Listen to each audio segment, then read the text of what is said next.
It's Saturday, December 17th, 2022. I went for my version of a run.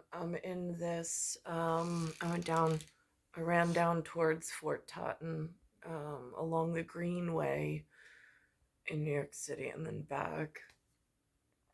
Um, I came back and I'm thinking, um, while I was out there, in the mindless mechanics of being in this body that's now in this 2 hour commitment with no communication with anything else other than the pavement, the body mechanic, and the environment. What does one think of? I don't know why, out of nowhere, the restaurant Outback came up. It had like an Australian flavor to it, I suppose.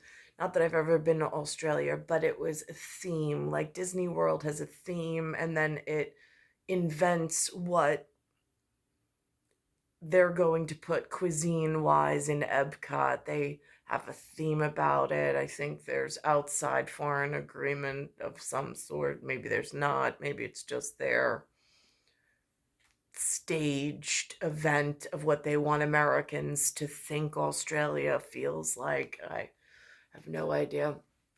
So, anyhow, with some words that might be used in case someone travels, who knows? So, they have this thing at one point, like, I've always heard the saying as a woman ages, like something not so nice, they're like, well, you're not a spring chicken anymore. Not that anybody's ever said it to me, but I heard it growing up. So lo and behold, on the menu of Outback Ghosts, it said at one point, Alice Spring Chicken. It says spring chicken. And on the chicken was bacon and cheese. Again, I met a representative in Mexico at a place called Senor Frogs. He was a tall gentleman. Um, there may have been a chicken rooster reference just so we had something to go off of in a memory that, like, we were really there together in that moment.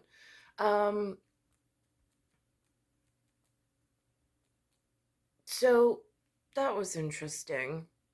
I thought of this Alice Springs and spring chicken mentioned by the Outback. It has a kangaroo on, or it did, but they took it off the menu for some reason. Again, don't know why.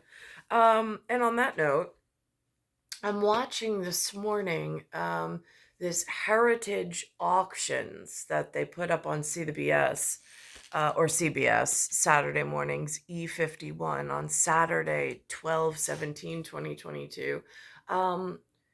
It has that I put up, I borrowed the Do Re Mi reference last week from The Sound of Music, and I put it on my Facebook just as a reference for, like, what did that possibly mean? And right, okay, so with the T. So I'm watching this and I'm like, heritage auctions. They go into the Julie Andrews mention on the CBS Saturday mornings as a clip. Then they also mention Willy Wonka with that yellow certificate. Funny thing, the birth certificate that they gave me here on this island was yellow. It was a golden color. It was a special announcement. The other kids did not have paperwork like that. My kids, when they were born, it was a completely different paperwork. But mine was looked like the golden ticket reference, which was really interesting how they used this thread through the cinema. Then it there's Adam Schiff. He's talking about criminality, quantum of evidence against individuals, and then he uses this specific phrase: what is the impact of a referral? Oh, at the IAM.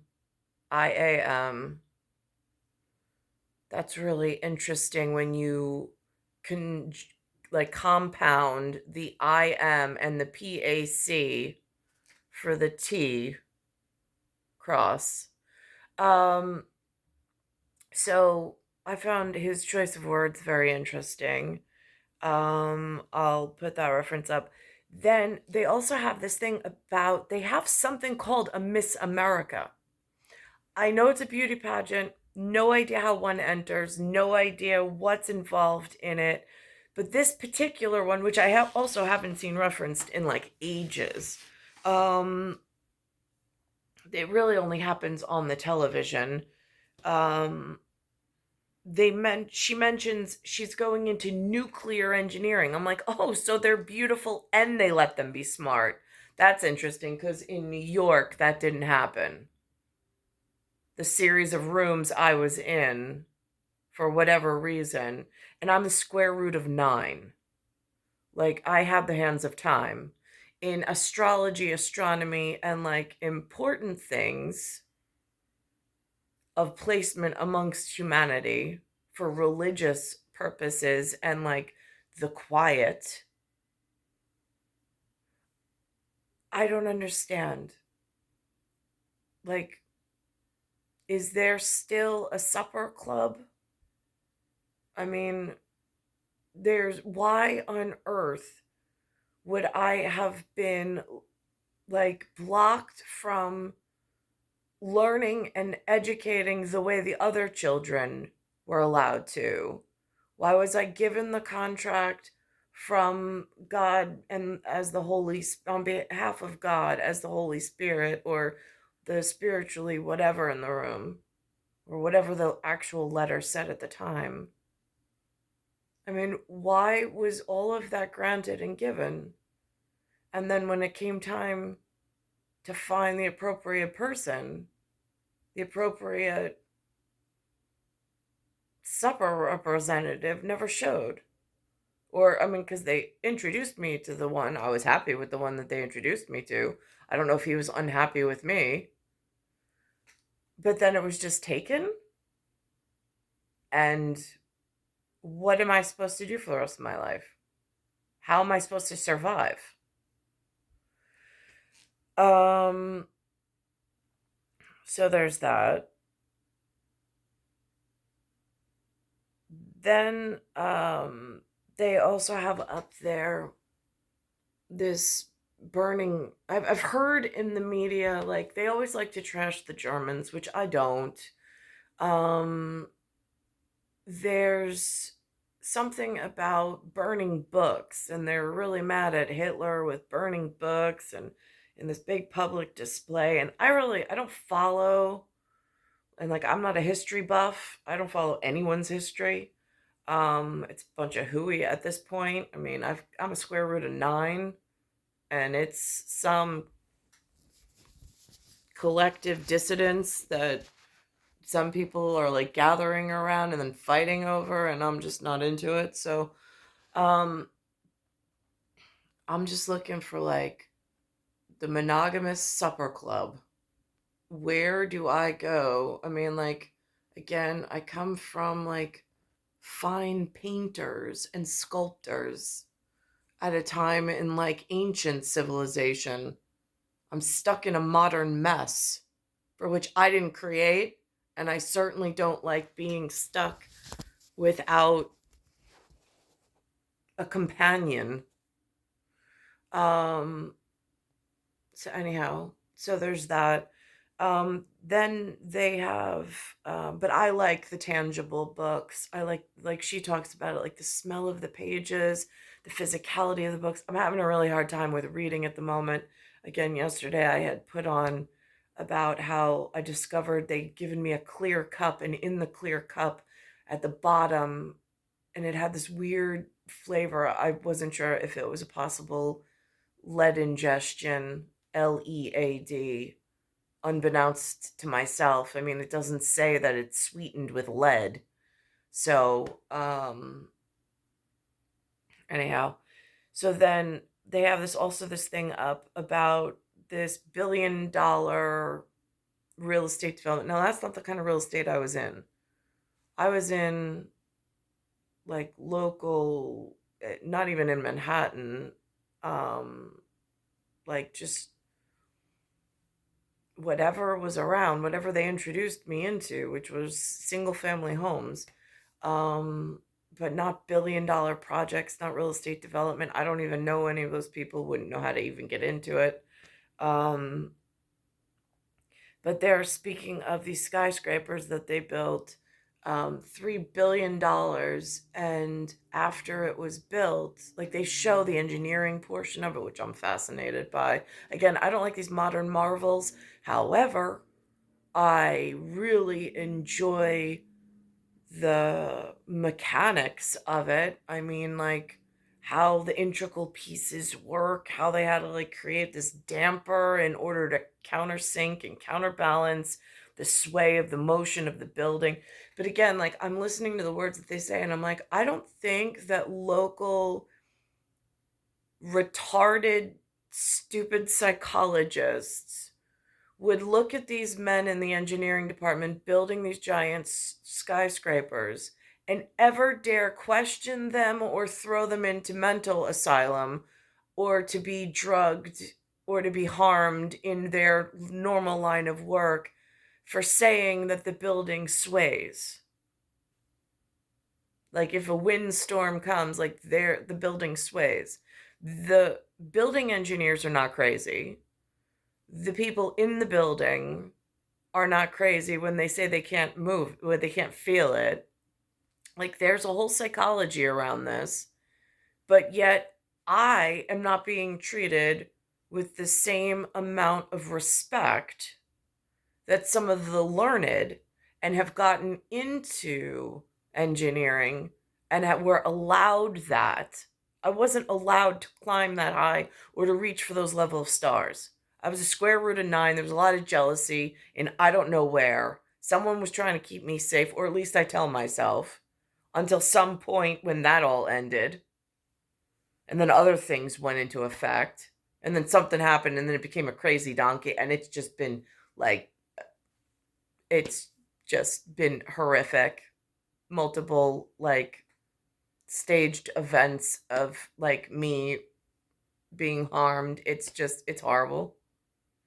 Um, so, and then I wake up and like everything's okay. And I'm like, what is going on? Who set this up? Why can't I get away from this? I can't get out of this. Like, who's involved in this? Anyhow, so they say there's actually sounds in the building. They say that when they open the garbage container, it actually sounds like gunfire.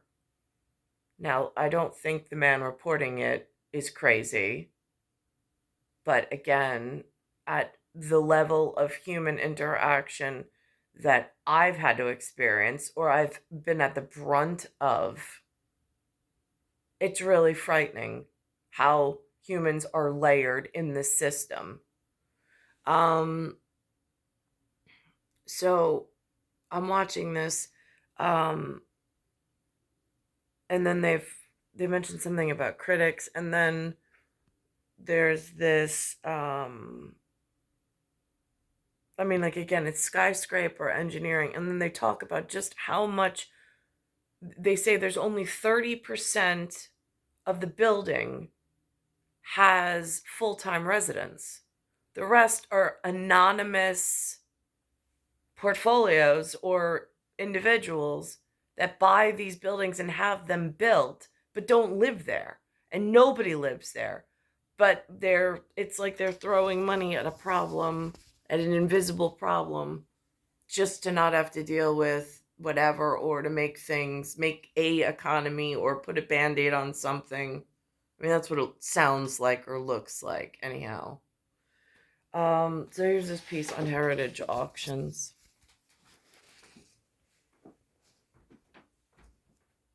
Which I didn't even know existed until this morning when they mentioned it. You have to be at the Dallas auction house to bid because it's all online. But it is a treat to see. So, I need a police red. Again, this is what, like, the level of growing up, which I greatly appreciated, looked like. Kind of, sort of. It was this mild-mannered and greatly appreciated group at times. Memories from our most loved movies are priceless. These tangible souvenirs available for a price. For CBS Saturday Morning, I'm Janet Shamlian in Dallas. A deer, a female deer. I would bid on every... Here's the Willy Wonka. When Charlie found the golden ticket in Willy Wonka and the Chocolate Factory. Hey, you fudged! You got the last golden ticket! Now you can buy a ticket used in the 1971 film. Bidding started at $15,000. So that's what my birth certificate kind of sort of looked like, and I was born in a place called Plainview. Here's, they put REP, I think that's Rep, Adam Schiff on this morning, and this is where he says that impact word, and of course I'm like, said Interior Minister, and then the PAC. Again, I'm really, because they don't really have, or they don't identify who they are in this area. We're all certainly in agreement that there is evidence of criminality here. On Face the Nation last week, Representative Adam Schiff declined to name who else could be on the committee's referral list. We're looking at what is the quantum of evidence that we have against individuals. What is the impact of making a referral? Quantum evidence and then impact. Interesting. Now, here's their version of the year 2023 Miss America. And their example of the social allowance they let this girl have in this year. I don't know if this was available in 1978. Not that I really wanted to go to this level of group. I mean, square root of 9 at astronomy and like old world and ancient civilization.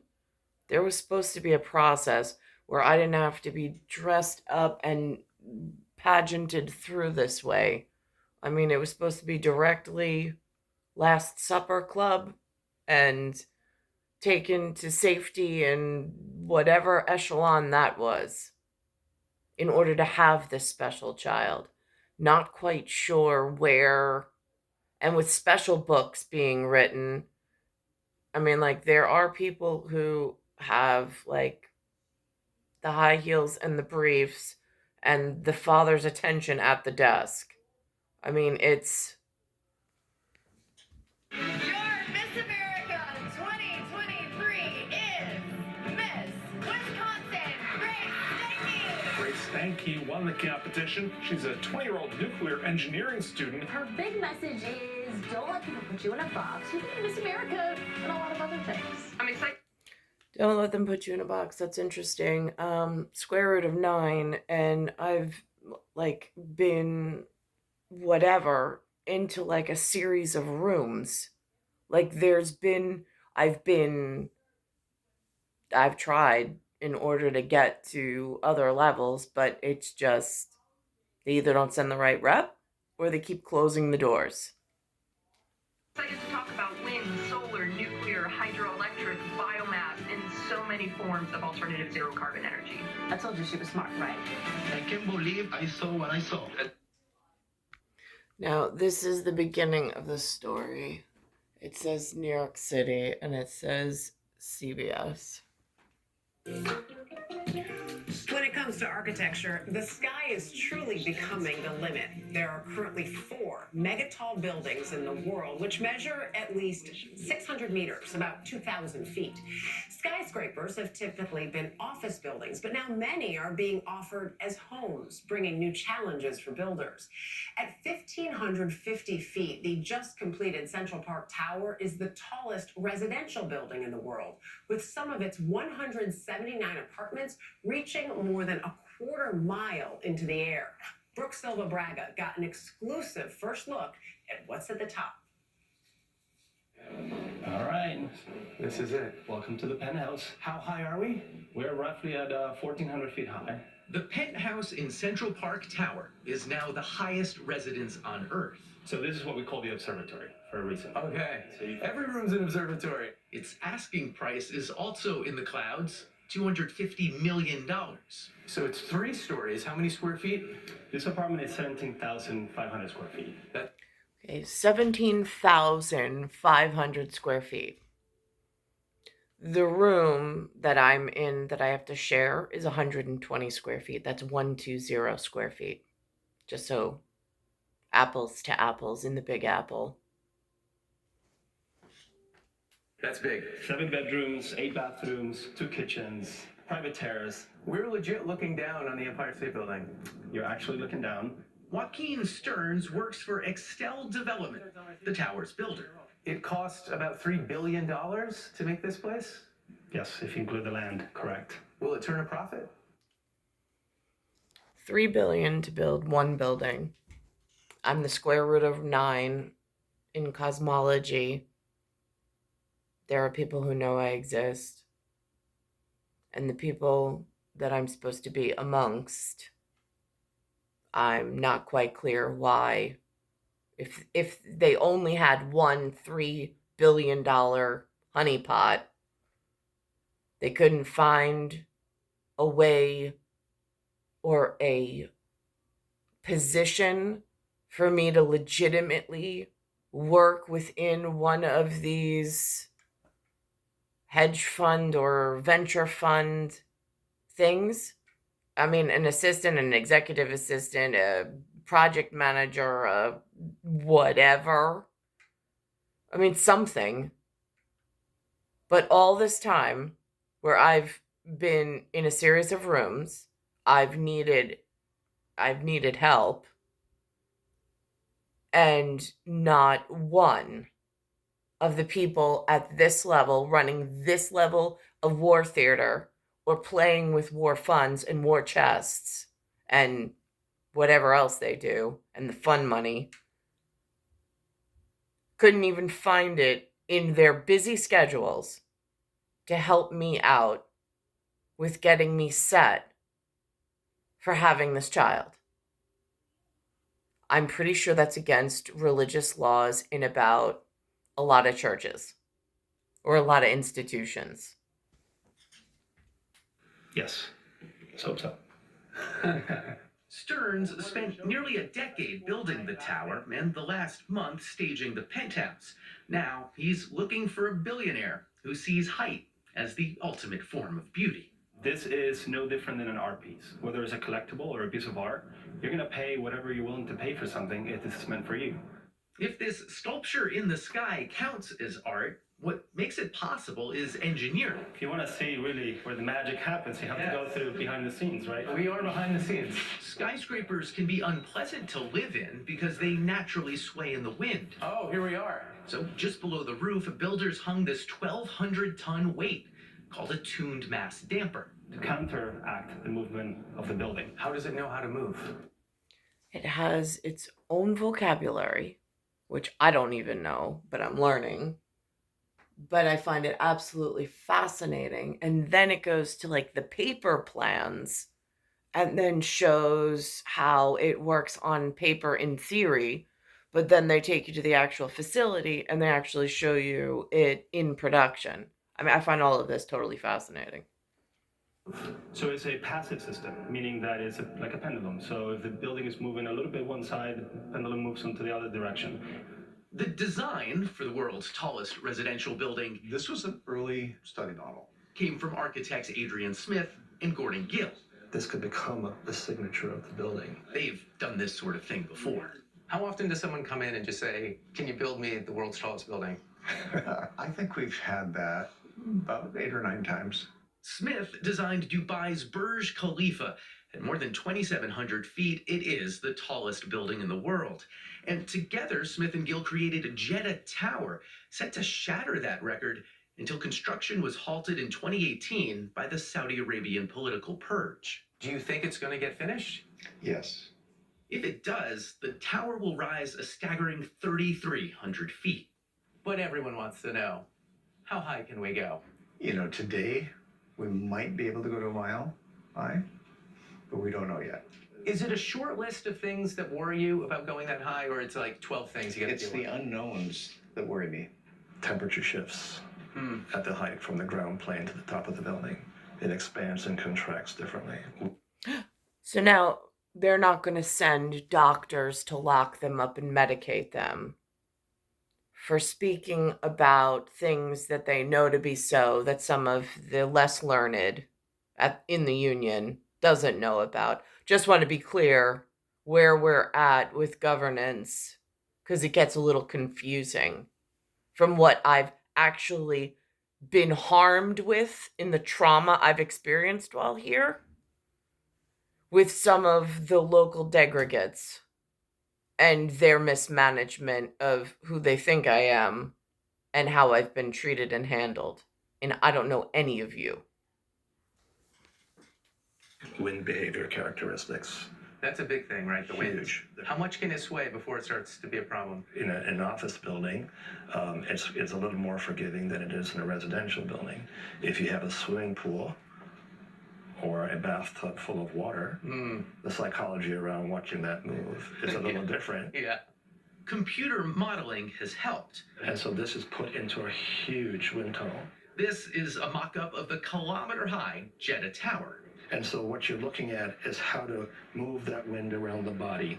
You look at little subtle things in these balconies in the body of the building, for example. That's to help kind of confuse the wind. For most of the 20th century, only 2 buildings in the world rose above 1,000 feet, the Empire State and Chrysler buildings. Today, there are more than 100. Why so many now? First of all, we have the technology to build higher, concrete that's stronger. We have better pumps to push the concrete up. Elevators go much faster than they used to. In his book, Super Tall, architect Stefan Al traces the history of the skyscraper. This building kind of took it to the next level, explaining how zoning laws often drove design. Buildings could no longer go straight up. One era's rules forcing narrow tops, the next yielding tall boxes next to open plazas. Now, residential skyscrapers are on the rise, along with some concerns. We've already had a lot of reports of problems. For instance, trash chutes, when you open them, they sound like an exploding bomb, or that people get stuck in elevators for too long when the tower sways too much. We spent parts of 2 days at the top. Again, does it make it better that the professionals are saying it? Top of Central Park Tower, one of them quite windy, and never felt the building sway. But with outdoor temperatures just above freezing, opening and closing the terrace door was a bit of a hazard. Wow. Oh. And there was this high-pitched sound ringing out when we entered the penthouse. We hear this sound right now. Is it a real sound? I just want to make sure, because I'm proving a point about just how dangerous the social grouping and the social engineering is in this area. I've witnessed it firsthand from the wrong side of receivership. And I don't know how to get out of it. This must be one of these you didn't know until you built it type situations? No, this actually happens to be a normal kind of, we call it a growing pain. If we have a window open, you might hear that on a very, very cold day. But some buyers may not care or even know what it's like to live here. Luxury real estate is often used by the world's rich to park money, because unlike other investments, the purchases can be made anonymously. Critics also complain the tower casts new shadows deep into Central Park's main recreation areas, all to benefit a building that nearly 2 years after it started selling units has fewer than 30 full-time residents.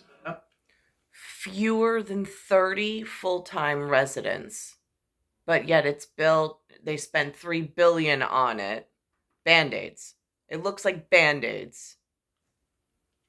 I want to tie it all into like one thing that I want you to respond to. Why should resources in real estate be used in a building for the 0.01%? Why is this a good use of a scarce resource? Regardless of who the end user is, you're creating additional housing, you're bringing jobs, you're bringing tax revenue. Yes, a buyer group that may be considered a certain level, but that group is not necessarily taking on all the resources of the infrastructure of this city.